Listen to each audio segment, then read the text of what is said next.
ज़माने से हारी हूँ, अपनी गोद में सुला लो ना। हे गोविंद, बहुत याद आ रही है तुम्हारी, अपने वृंदावन में बुला लो ना। राधे राधे, जय श्री श्याम, राम राम। भक्तों, आज हम कर्माबाई का जो हमारा चरित्र हम सुन रहे थे, उसी कथा को आगे बढ़ाते हैं। पर उससे पहले हम अपने श्यामा श्याम के चरणों में प्रणाम करते हैं, हमारे भक्तमाल के, हमारे सभी संतों को प्रणाम करते हैं और हमारे गुरुदेव को प्रणाम करते हैं, हमारे माता पिता को प्रणाम करते हैं। सभी को प्रणाम करके और कर्माबाई के चरणों में प्रणाम करके, उनके जैसी भक्ता, उनके जैसी माता भक्ता के चरणों में प्रणाम करके हम उनकी इस कथा को आगे बढ़ाते हैं। तो अब तक हमने सुना था कि एक बहुत सिद्ध वैष्णव संत जो होते हैं वो कर्माबाई से के दर्शन के लिए आते हैं और जब देखते हैं कि वो किस तरह बिना नहाए ठाकुर को भोग बनाकर चढ़ाती हैं, कोई नियम नहीं है उनकी पूजा पाठ में, बस ऐसे ही बिना नहाए बिना साफ सफाई किए वो खिचड़ी बनाकर चढ़ाती है, तो वो उन्हें बहुत उन पर क्रोधित होते हैं। उन्हें कहते हैं कि तुम पूजा नहीं कर रही हो, तुम तो पाप कर रही हो, तुम नरक में जाओगी, ऐसे कहते हैं। उन्हें बहुत उलाहना देते हैं और उन्हें सारे विधि विधान बताते हैं पूजा पाठ के कि कैसे तुम्हें पहले शुद्धि करनी है, पहले साफ़ सफाई करनी है, फिर तुम्हें खुद को साफ़ करना है, साफ़ कपड़े पहनने हैं, फिर चूल्हा लगाना है, फिर जाके खिचड़ी बनानी है और फिर भोग लगाने की भी विधि उन्होंने बताई। अब वो तो विधि बताकर चले गए और कर्माबाई ने दूसरे ही दिन से उस विधि को उस विधि के हिसाब से भोग बनाना शुरू कर दिया। अब जगन्नाथ भगवान को तो कर्माबाई की खिचड़ी की आदत पड़ गई थी और तड़के ही उन्हें भूख लग जाती थी। वो तड़के ही कहने लगते थे, माँ मुझे भूख लगी है, करना माँ, खिचड़ी बना दे माँ, ऐसे कहने लग जाते थे। तो अब पर आ गए वो अपने निर्धारित समय पर खिचड़ी खाने के लिए दूसरे दिन। पर अब देखते हैं तो माँ क्या कर रही है, माँ तो नहा रही है। तो भगवान चले जाते हैं, फिर थोड़ी देर बाद आते हैं तो देखते हैं अरे माँ तो सफाई कर रही है। फिर चले जाते हैं, फिर थोड़ी देर बाद आते हैं तो देखते हैं अरे माँ तो चूल्हा लगा रही है। फिर चले जाते हैं, फिर थोड़ी देर बाद आते हैं तो देखते हैं अरे माँ तो लकड़ी धो रही है। ऐसे करते करते 1.5 पहर बीत जाता है। भगवान को बहुत भूख लग जाती है।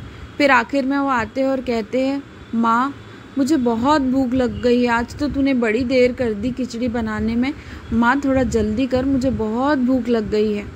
तो फिर कर्माबाई जैसे जैसे जल्दी जल्दी खिचड़ी बनाती है और भगवान के सामने खाने के लिए लगती है। अब भगवान खाने के लिए बैठते हैं और रोज़ के हिसाब से आधी ही खिचड़ी खाते हैं, बस आधी ही खिचड़ी खाते हैं और वैसे ही मंदिर का घंटा बज जाता है। अब मंदिर का घंटा बजता है कि वैसे ही भगवान खिचड़ी मुंह पे लगी हुई रह जाती है उनके, खाते हैं और वैसे ही भाग जाते हैं, मंदिर में निकल कर भाग जाते हैं, क्योंकि उन्हें मंदिर भी जाना होता है। मंदिर के पुजारी, मंदिर में भी सारे भक्त उनका इंतज़ार कर रहे होते हैं। अब मंदिर में भी जो पुजारी होते हैं वो कोई ऐसे ही सिर्फ सेवा के लिए सेवा नहीं कर रहे होते, वो भी बहुत बड़े भक्त होते हैं भगवान के और पूरे मन कर्म वचन श्रद्धा से भगवान की पूजा करते हैं। अब भगवान जल्दी जल्दी में जाते हैं तो उनके मुंह पर खिचड़ी लगी रह जाती है। अब पंडित जी आते हैं, पुजारी जी मंदिर के भोग लगाने के लिए, और देखते हैं भगवान को तो भगवान के मुंह पर खिचड़ी लगी रहती है। अब पंडित जी उदास हो जाते हैं, सोचते कि अरे भगवान कहाँ से भोग लगा के आए, मैंने तो अभी भोग लगाया नहीं, फिर कहाँ से खा के आए। तो पुजारी जी थोड़ा सा उदास हो जाते हैं, मुंह बनाते हैं, गर्भगृह का दरवाज़ा लगाते हैं और बाहर जाके गुस्सा होकर बैठ जाते हैं। अब भगवान सोचते हैं कि हाँ पुजारी जी गुस्सा हो गए, क्योंकि भाव ही ऐसे होते हैं पुजारी जी के, वो भी बहुत बड़े भक्त होते हैं, वो कोई ऐसे ही नहीं होते हैं, उनकी भी पूरी आस्था पूरी निष्ठा होती है भगवान से उनकी भी। तो भगवान भी अब सोचने लगते हैं कि भगवान को भी एकदम लगने लगता है कि अरे मेरा भक्त उदास हो गया है, मुझे कुछ तो करना पड़ेगा। तो फिर भगवान एकदम अपराधी स्वर में, जैसे खुद को अपराधी मानते हुए कहते हैं, पुजारी जी भोग लेकर आए हो और भोग लगाओगे नहीं, ऐसा क्यों कर रहे हो, भोग लगा दो, आओ अंदर, ऐसा कहते हैं। पर पुजारी जी कुछ कहते नहीं हैं। पुजारी जी बड़े ध्यान से एकदम सुनते रहते हैं कि भगवान आज कुछ बोल रहे हैं। फिर वो कहते हैं कि अरे मैं तो कर्माबाई की खिचड़ी खाने जाता हूँ, ये मुझे इतने प्यार से बुलाती है कि उसकी खिचड़ी की सुगंध सूंघकर मैं अपने आप को रोक ही नहीं पाता। उसका इतना प्यार, इतना वात्सल्य, एकदम माँ के जैसे प्यार करती है मुझे। वो मेरी माँ ही है, तो मैं अपने आप को रोक नहीं पाता उसके पास जाने के लिए। हमेशा वो जल्दी बना देती थी तो मैं यहाँ आ जाता था समय पर आज क्या हुआ, उसे एक वैष्णव संत ने बता दिया कि सारे नियमों के साथ खिचड़ी बनाना, साफ सफाई करके। तो माँ को खिचड़ी बनाने में देर हो गई। अब देर हो गई तो मैं यहाँ समय पर पहुँच नहीं पाया। अब इसलिए तुम्हें मेरे मुंह पर खिचड़ी लगी रह गई और तुम नाराज़ हो गए। तो ये सब सुनते रहते हैं पंडित जी एकदम ध्यान लगा के। तो भगवान कहते हैं तुम जाओ और वो संत को कहो कि मेरी माँ को जाके कहे कि मुझे ये सब नियम करके मेरा भोग बनाने की ज़रूरत नहीं है। पहले जैसे बनाती थी वैसे ही खिचड़ी बना के खिलाए मुझे।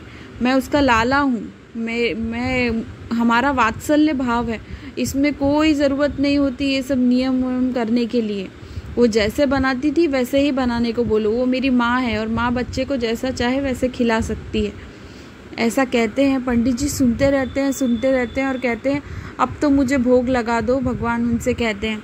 और फिर पंडित जी बहुत मुस्कुराते हैं मन ही मन, और फिर उठ के आते हैं और बड़े प्यार से भगवान को भोग लगाते हैं। क्योंकि भगवान ने कर्माबाई के पास भी पेट भर तो खाया नहीं था, आधी खिचड़ी खाकर भाग कर आए थे।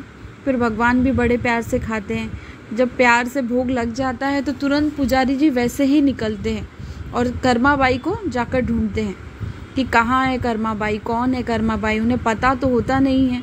फिर उन्हें कहीं से पता लगता है कि ये है कर्माबाई। जाते हैं पंडित जी और जाते ही जैसे ही कर्माबाई को देखते हैं तो साष्टांग दंडवत प्रणाम करते हैं। क्योंकि उनके लिए भगवान भी रोए, भगवान भी उनसे इतना प्यार करते हैं, इतना याद करते हैं कि मंदिर से दौड़कर उनकी खिचड़ी खाने के लिए आते हैं। ऐसी महान भक्ता थी कर्माबाई। तो उनको पंडित जी भी देखकर प्रणाम करते हैं। तो और सारी बातें भगवान की उन्हें बताते हैं कि माँ अब ये सब नियम करने की ज़रूरत नहीं है, जैसे तुम बनाती थी वैसे ही बनाना, ये भगवान का आदेश है तुम्हारे लिए। तो ऐसा कहकर फिर जाते हैं जो संत होते हैं, वैष्णव संत जो कर्माबाई को सब नियम बताते हैं, उनसे भी मिलने जाते हैं। जब उनसे मिलते हैं तो उनको दंडवत प्रणाम नहीं करते हैं पुजारी जी। उनसे थोड़े रुष्ट स्वर में कहते हैं कि पंडित जी आपने जो ये कर्माबाई को नियम बता दिया ना, आप बड़े, भगवान आपसे बड़े दुष्ट हैं। वो बहुत भक्ता है भगवान की, भगवान खुद स्वयं खिचड़ी खाने जाते हैं उनके घर की, और आपने उन्हें ये सब नियम बता दिए और कह दिया तुम नर्क वर्क में जाओगी। तब वो नियम से बनाती है, उनकी खिचड़ी बनाने में देर हो रही है और भगवान को भूख लग जाती है। तो भगवान ने ये आदेश किया है आपके लिए कि आप जाके कर्माबाई को कहिए कि जैसे वो खिचड़ी बनाती थी वैसे ही बनाती रहे। उनको ये सब नियम मानने की ज़रूरत नहीं है। वो मेरी माँ है, वो जैसे चाहे वैसे मुझे बनाकर खिला सकती है। ऐसा कहते हैं। फिर ये पंडित जी भी बड़े, संत भी बड़े डर जाते हैं। वो सोचते हैं अरे बाप रे ये क्या हो गया, ये तो कर्माबाई तो बहुत बड़ी भक्त है। वो दौड़कर मंदिर में जाते हैं और भगवान से माफ़ी मांगते हैं, भगवान मुझे माफ़ कर दो, मैं ये सब नहीं जानता था कि आप उसको माँ मानते हो और जहाँ के वहाँ खिचड़ी खाते हो। मैं तो जो नियम जानता था, जितनी मुझे बुद्धि थी उस हिसाब से मैंने उन्हें बता दिया। मैं अभी जाकर उनसे कह देता हूँ कि आपकी जैसी खिचड़ी बनाती थी वो वैसे ही बनाएगी। फिर दौड़कर कर्माबाई के पास भी जाते हैं, दंडवत प्रणाम करते हैं और कहते हैं माँ मुझे माफ़ कर दे, मैंने तुझसे बहुत कुछ कह दिया, पर तुम्हें ये सब नियम मानने की ज़रूरत नहीं। तुम तो भगवान की माँ हो, वो तुम्हें माँ मानते हैं। तुम जैसी उन्हें खिचड़ी बना के खिलाती थी वैसे ही खिलाओ, तुम्हें नहाना धोना ये सब करने की कोई भी ज़रूरत नहीं है। तो कर्माबाई फिर पंडित जी की भी बात मान लेती है, संत की भी बात सुनने के बाद फिर से बिना नहाए खिचड़ी बनाने लगती है दूसरे दिन से, और भगवान वैसे ही प्रेम से खिचड़ी खाने लगते हैं। अब होता ये है कि कर्माबाई का यह सारे पूरी में फैल जाता है, सबको पता चल जाता है कि भगवान कर्माबाई की खिचड़ी खाने आते हैं, कर्माबाई से बात करने आते हैं। अब लोगों का तांता लगने लगा कर्माबाई के घर में। लोग आते, उनसे अपने भविष्य के बारे में ये वो बहुत सारे प्रश्न पूछते, पत्रिका देखो ये सब बहुत सारे प्रश्न पूछने लगे कि हमारा ये कर दो वो कर दो। अब कर्माबाई रहने लगी परेशान। अब उन्होंने क्या किया, इन सब से बचने के लिए वो मौन धारण करने लगी। वो किसी से बात ही नहीं करती थी, अपनी कुटिया का दरवाज़ा ही नहीं खोलती थी। बड़ी मुश्किल से कभी कुछ रहा तो ही दरवाज़ा खोलती थी, नहीं तो दरवाज़ा ही खोलना उन्होंने बंद कर दिया। बस अपने लाला के साथ अंदर रहती, लाला से प्यार करती और भक्ति करती, भजन में लगी रहती, बस यही करती। और बाकी उन्होंने किसी से संबंध रखना ही छोड़ दिया। और बाद में कहने लगी, लाला तूने मुझे ये कहाँ फंसा दिया। पर उनकी ख्याति इतनी फैल गई थी कि पुरी के राजा भी उनसे मिलने आते थे। इतनी उनकी ख्याति फैल गई थी। पर माँ कहती थी अपने लाला से कि लाला अब मुझे यहाँ नहीं रहना है, तू मुझे अपने धाम लेके चल, मैं यहाँ रहना ही नहीं चाहती हूँ। ऐसा कहती थी तो भगवान उन्हें कभी कभी लेकर जाते थे अपने धाम के दर्शन कराते थे, अपने साथ ही रखते थे। और एक दिन ऐसा हुआ कि ऐसे करते करते उन्होंने अपने प्राण ही त्याग दिए और वो भगवत धाम को चली गई। अब भगवत धाम को वो चली तो गई, उन्हें तो भगवत धाम की प्राप्ति हो गई, पर यहाँ जगन्नाथ भगवान अकेले हो गए। उन्हें उनकी माँ की हाथ की खिचड़ी की याद आने लगी, अपनी माँ की याद आने लगी। वो अपनी माँ के बिना, अपनी माँ की प्रेम, उनकी खिचड़ी, ये सब के बिना रह नहीं पाते थे, क्योंकि उन्हें बहुत आदत सी पड़ गई थी। ऐसे प्रमाण मिलते हैं भक्तों की उनकी कर्माबाई की खिचड़ी से एक बच्चे के रोने की आवाज़, उनकी झोपड़ी से आवाज़ आती थी। कोई बच्चा रो रहा है, ऐसी आवाज़ें आती थी, जो मंदिर के पुजारियों ने, वहाँ रहने वालों ने और राजा ने भी सुनी थी। तो ये सब भगवान के सामने रो रो के प्रार्थना करते थे कि भगवान अब अपनी लीला बंद करिए, आपके रोने की आवाज़ सुनकर, पुकार सुनकर हमारा हृदय फटने लगता है, हम सहन नहीं कर पाते हैं कि आप ऐसे रोते हो। तो फिर राजा के सपने में भगवान आते हैं और कहते हैं कि मैं मेरी माँ के लिए रोता हूँ, मेरी माँ अब है नहीं, मुझे उसकी खिचड़ी की और उसके प्यार की बहुत याद आती है, मुझे ऐसी माँ कहाँ मिलेगी, मैं उसके बिना रह नहीं पाता हूँ, मुझे उसकी बहुत याद आती है। धन्य है कर्माबाई जिनको भगवान याद करते थे, उनके चरणों में शत शत प्रणाम है। तो भगवान कहते हैं कि तुम मंदिर के पुजारी से कहो कि मेरे लिए रोज़ भोग में कर्माबाई के नाम की खिचड़ी बनवाए और मुझसे भोग लगाते टाइम कहे कि ये आपकी माँ कर्माबाई के हाथ की खिचड़ी है, भगवान खा लीजिए, ऐसा करके मुझे रोज़ भोग लगाए, तो तभी मेरा रोना बंद होगा और तभी मुझे चैन पड़ेगा। तो फिर दूसरे दिन मंदिर में राजा जाते हैं और पुजारी से कहते हैं कि रोज़ कर्माबाई के नाम की खिचड़ी बनाओ और भोग लगाओ और भगवान से कहो कि ये आपकी माँ कर्माबाई के नाम की खिचड़ी है, भगवान खा लीजिए। तो तब से ये प्रथा पड़ गई भक्तों की, जगन्नाथपुरी में खिचड़ी का भोग, कर्माबाई की खिचड़ी के नाम का भोग भगवान जगन्नाथ को लगने लगा। और ये रोज़ का आज भी लगता है, आज भी ये प्रथा शुरू ही है, कर्माबाई के नाम की खिचड़ी भगवान को भोग में अवश्य लगती है। तो ऐसी महान भक्ता थी कर्माबाई की, जिनको याद करके भगवान भी रोते थे।